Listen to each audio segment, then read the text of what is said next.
जो लोग राजनीति से जुड़ना चाहते हैं उन्हें आप राजनीति के बारे में क्या कहना चाहेंगे? देखिए, सबसे पहले तो पॉलिटिक्स को ये ना समझा जाए कि लाल बत्ती है या गाड़ी है या घोड़ा है या पॉलिटिक्स की अगर वजह सिर्फ गाड़ी घोड़ा और रेड लाइट है तो फिर पॉलिटिक्स में आने का क्या ज़रूरत है। पॉलिटिक्स तो अपने आप में एक सेवा है, जो सेवा भाव से अगर की जाएगी तो पॉलिटिक्स है। सियासत का मतलब ये बिल्कुल नहीं है कि आपको कार मिल जाएगी या आपका मकसद ये हल हो जाएगा कि आप मिनिस्टर बन जाएंगे। ज़रूरी नहीं है कि आपको जो है मिनिस्टर या एमएलए बन जाएं। समाज सेवा भाव से अगर आप पॉलिटिक्स करेंगे तो फिर आपको उस चीज़ में आगे बढ़ने का मौका मिलेगा। राजनीति से जुड़ने के बाद अपनी पर्सनल और प्रोफेशनल लाइफ पर क्या इम्पैक्ट पड़ता है?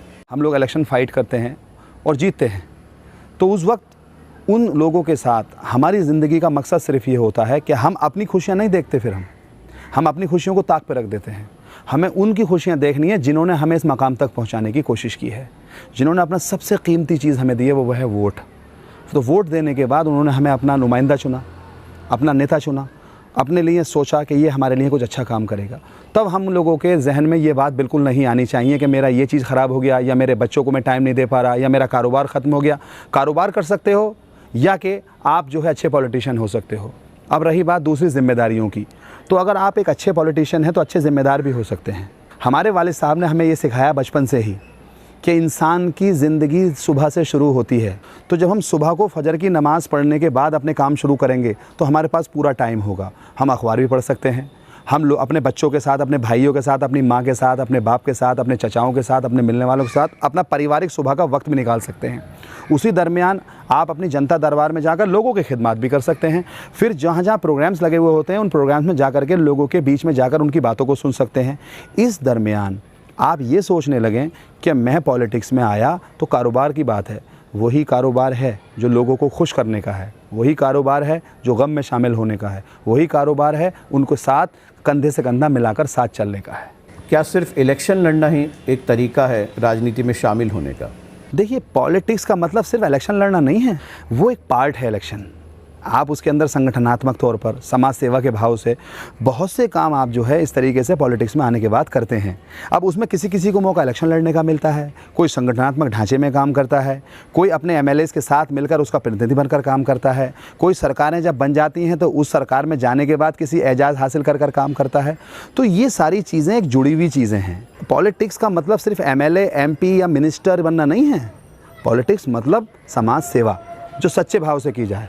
राजनीति में आने के लिए एक व्यक्ति में क्या खूबियाँ होनी चाहिए? अगर आपने पॉलिटिक्स में आना है तो आप अपनी पॉलिटिक्स के लिए सबसे पहले आप खुद ही माइंडली प्रिपेयर होइए कि मैं समाज सेवा भाव से काम करना चाहता हूँ। दूसरे नंबर पे अपने परिवार वालों के साथ बैठकर डिस्कशन करिए कि मेरा मकसद ये है, मैं ये चाहता हूँ। तीसरे नंबर पे आप जो है अपने आप को ये समर्पण लाइए कि मैं लोगों के गम में और खुशी में इस तरीके से शामिल होऊंगा कि अब मेरी ज़िंदगी का मकसद सिर्फ यही है। इसमें सब कुछ आवाम है, लोग हैं, पीपल्स हैं। हम लोगों के साथ, उनके साथ मिलकर ही हम एक ग्रुप बनाते हैं, एक समूह बनाते हैं, एक साथ चलते हैं। हम लोग कितना कर सकते हैं? एक अकेला इंसान, जैसे मैं एमएलए हूँ, पॉलिटिक्स में आकर के मैंने एमएलएशिप अल्लाह के करम से मैं आया, तो मैं अकेला कुछ नहीं कर सकता ना। मेरे भाई हैं, मेरे सेक्टर प्रभारी हैं, मेरे विधानसभा अध्यक्ष हैं, मेरे ज़िला अध्यक्ष हैं, मेरे राष्ट्रीय अध्यक्ष साहब हैं, मेरे साथ मेरे जुड़े हुए सारे लोग हैं, मेरे हिंदू और मुसलमान साहिबान हैं, मेरे मंदिर के पुजारी से लेकर के मस्जिद के इमाम साहब तक, और जितनी खानकाएँ हैं, जितने लोग हैं, वो सब जुड़ते हैं। वो आप में यकीन करते हैं, उस यकीन को हम कायम करते हैं। तब सबके साथ मिलकर वो हम में अपने यकीन जमाते हैं और हम उस यकीन पर खरे उतरते हैं। तब हम लोग चीज़ों को आगे बढ़ाते हैं, वरना अकेला तो कुछ भी नहीं कर सकता। सबकी मोहब्बत का गहवारा है विधायक। चौथी बात, हमें उन चीज़ों को पकड़ के रखना है कि जैसे कि और नेताओं ने किया, तो हम उनके बैड चीज़ों को भी पकड़ें, उनकी अच्छी चीज़ों को भी पकड़ें। एमएलए एमपीज़ को ही नहीं फॉलो किया जाए, ज़िला अध्यक्ष को भी फॉलो किया जाए, जो कि बड़े बड़े अच्छी संस्थाएं चल रही हैं, समाज सेवी संस्थाएं चल रही हैं, वृद्धाश्रम चल रहे हैं, और भी बहुत सी ऐसी चीज़ें चल रही, उनके साथ भी बैठा उठा जाए, जिससे कि चीज़ें सबसे पहले आपके अंदर आएँ। और पाँचवीं चीज़ सबसे गहरी, एक्सपीरियंस जो आएगा वो आपको किसी एक जगह से नहीं आएगा कि एमएलए साहब के पास जाके बैठ गए तो एक्सपीरियंस आ गया, या एमपी साहब के पास जाके बैठ गए तो एक्सपीरियंस आ गया। एक्सपीरियंस के लिए आपको अपने अंदर हौसला लाना पड़ेगा और ये सोचना पड़ेगा कि मैं समर्पण भाव से काम करना चाहता हूँ। तो एक्सपीरियंस जब आ जाएगा तो चीज़ें आएंगी, और कोशिश आप करेंगे तो कोशिश करने वालों की कभी हार नहीं होती। राजनीति में आने के लिए पॉलिटिकल पार्टी कैसे चुनी जाए? देखिए, पॉलिटिकल पार्टी चूज़ करने के दो तरीके हैं। एक तो हम जैसे सियासतदान परिवार से हैं, तो हमारे वालिद मोहतरम समाजवादी में रहे या हमारे पापा हमारे नाना अब्बा कांग्रेस में रहे। ये चीज़ सबसे पहले आपके काम करने की शैली पर डिपेंड करती है, या आपकी विचारधारा या आपकी सोच है, वो जिस पार्टी से मैच खा जाए उसके साथ आप काम करिए। क्या एक नई राजनीतिक पार्टी बनाना आसान काम है या मुश्किल काम है? आपके अंदर हुनर है, क्वालिटी है, तो कुछ भी कर सकते हैं आप। पार्टी के बनाना तो फिर बहुत छोटी सी बात हो जाएगी, फिर तो आपकी कोशिश आपको आगे लेकर के जाएगी। बस आपका यकीन होना चाहिए ऊपर वाले के ऊपर और अपने वर्कर्स के ऊपर, अपने लोगों के ऊपर, और आपकी सच्चाई आपको आगे लेकर के जाएगी। विधायक का इलेक्शन लड़ें, पार्षद का इलेक्शन लड़ें या सांसद का, ये कैसे डिसाइड किया जा सकता है? वो देखिए, ये चीज़ डिपेंड करती है आपके समूह पे, जिसके साथ आप वर्क कर रहे हैं। आपके अंदर लीडरशिप क्वालिटी है, आपने सबको जोड़ के रखे हुए हैं, तो सब लोगों से आप मशवरा करेंगे। जैसे सपोज़ करो गांव की पृष्ठभूमि से अगर आप हैं, तो गांव में आप लोग पहले बीडीसी का मतलब क्षेत्र पंचायत का इलेक्शन लड़ सकते हैं या प्रधानी लड़ सकते हैं। उसके बाद आप डिस्ट्रिक्ट बोर्ड में भी आ सकते हैं, उसके बाद आप एमएलएशिप में भी आ सकते हैं। वो डिपेंड करता है कि आपने किस तरीके से काम करना शुरू किया। इलेक्शन लड़ने के लिए टिकट कैसे मिलता है? देखिए, टिकट जो अल्फाज है ना, लफ्ज़ टिकट को, ये इसको ना लफ्ज़ टिकट बोल देते हैं। ये टिकट कुछ नहीं होता है, ये भरोसा होता है, यकीन होता है।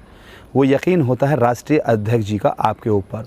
अब आपने एमपी का टिकट मांगा, तो अब आपने जो पीछे से काम करते चले आ रहे हैं, जो आपने लोगों के साथ उनके सुख दुख में, उनके मूवमेंट में, उनके साथ में बिजली पानी से लेकर के रोड तक, और जो उनकी समस्याएं हैं, हिंदू मुस्लिम एकता भाईचारे का काम है, गंगा जमनी तहजीब का काम है, लोगों की फलाह व दूध का काम है, अस्पताल का काम है, किसी मरीज़ के साथ खड़े होने का काम है, या किसी के प्रमाण पत्र बनवाने का काम है, अरे गल्ला दिलाने राशन का काम है, आपकी टीमों ने काम किया है। आपने संगठन में मिलकर काम किया है, कंधे से कंधा मिलाकर काम किया है, तो आप राष्ट्रीय अध्यक्ष जी की नज़रों में आ ही जाएंगे। एक बार आपने महसूस कर लिया कि हम लोगों को सेवा करनी है, तो फिर राष्ट्रीय अध्यक्ष साहब को भी अपने, क्योंकि उनका भी एक ढांचा होता है, वो भी एक संगठन चलाते हैं, तो उनका ज़िला अध्यक्ष के माध्यम से, प्रदेश अध्यक्ष साहब के माध्यम से उन तक चीज़ें पहुँचती हैं। और एक बार आपका सेवा भाव उन तक पहुंचेगा, और सेवा भाव उसी का पहुंचता है जो असलियत में सेवा करता है। आप असली सेवा करेंगे, खिदमत करेंगे, जनता के बीच में रहेंगे, जनता की बात करेंगे, तो टिकट लफ्ज़ नहीं, आपको हमारी पार्टी या कोई भी पार्टी जहां आप जाना चाहते हैं वो ज़रूर चुन लेगी, क्योंकि हर पार्टी को एक ऐसे इंसानों की ज़रूरत होती है जो सच्चे होते हैं, ईमानदार होते हैं, कर्म करने वाले होते हैं। क्योंकि सबका मकसद एक होता है कि सच्चाई के साथ काम करने वाले इंसान ही लोगों की खिदमत करने के लिए टिकट भी पाते हैं, इलेक्शन भी लड़ते हैं, और वो जीतते भी हैं। इलेक्शन जीतने के लिए कामयाब रणनीति कैसे बनाई जाए? आपका मकसद अगर सच्चा है, आपने ये सोच लोगों के जहन में डाल दी कि मेरे बनने के बाद मैं आपको जो बोल रहा हूँ वो मैं कर भी दिखाने की कोशिश करूँगा।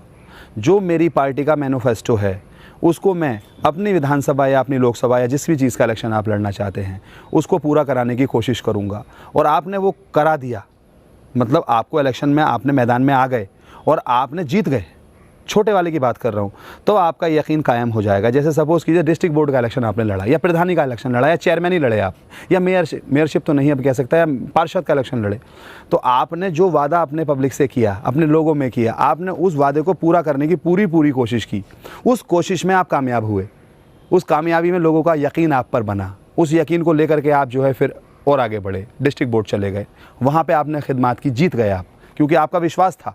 उस विश्वास में आप डिस्ट्रिक्ट बोर्ड में आ गए, फिर आपका विश्वास डिस्ट्रिक्ट बोर्ड में कायम हुआ, फिर आपने एमएलएशिप के लिए ट्राई किया। लोगों का विश्वास तो आपके साथ है ना, क्योंकि आप सच्चे भाव से काम कर रहे हैं, झूठ नहीं बोल रहे, आप लोगों के समर्पित भाव से काम कर रहे हैं, तब आप वो काम एमएलएशिप में भी करेंगे तो लोगों का यकीन आपको वहाँ तक पहुँचाएगा। एक नए आदमी को पहली बार इलेक्शन लड़ने के लिए कितना समय चाहिए होगा तैयारी करने के लिए? तो इस वक्त तो ये बिल्कुल भी अब आप दिमाग से निकाल दीजिए कि कोई मुझे बहुत पहले से तैयारी करनी है, या मैंने क्या कहा, जब आप स्टार्ट करें तभी सुबह है, जब आप ख़त्म करें तभी शाम है। तो इसके लिए कोई ज़रूरी नहीं है आपकी आप कोई बहुत पहले से तैयारी कर रहे हैं या बहुत पहले से माइंड प्रिपेयर हो रहे हैं ना। एक बात इसके अंदर मैंने जो आपको कहा, समर्पण भाव, सच्चा, ईमानदार, नेक। अब वही आदमी पॉलिटिक्स करेगा जो अब सच्चा होगा, पढ़ा लिखा होगा। आदमी अब जो है अपने नेता को वो नहीं चाहता कि वो ड्राइंग रूम की राजनीति चाहता है, अब वो अपने आप को ये चाहता है कि मेरे बीच में रहे, हर वक्त मेरे सुख दुख में शामिल रहे, मेरी दिक्कतों में शामिल रहे, मेरी खुशियों में भी शामिल रहे और मेरे सामने भी रहे। चुनाव लड़ने के लिए पैसा कितना ज़रूरी है? पैसा कोई चीज़ ही नहीं है इलेक्शन में। अब पैसा अगर फैक्टर होता, बहुत बहुत बड़े उद्योगपति बहुत बहुत बड़े पैसे वाले इस हिंदुस्तान के अंदर मौजूद हैं।